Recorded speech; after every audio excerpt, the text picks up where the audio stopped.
Hi friends! Thanks for tuning in. If you like this video, please give it a like, comment below, and take a moment to subscribe to our channel. Welcome to the charming town of Olds, Alberta, a vibrant community located in the heart of central Alberta. Nestled amidst beautiful rolling hills and farmland, Olds is known for its picturesque landscapes and friendly atmosphere.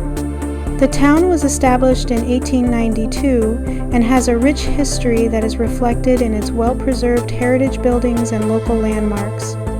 Olds got its name from George Olds, who was the president of the Calgary and Edmonton Railway.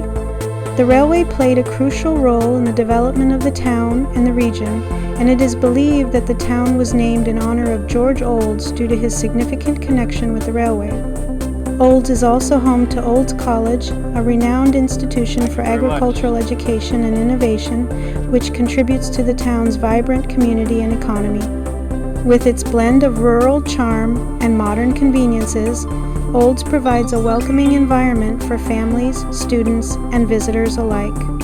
Whether you're exploring the local parks, enjoying the community events, or simply taking in the scenic views, Olds offers a warm and inviting atmosphere for everyone to enjoy. Thank you for joining us on this tour of Olds, Alberta.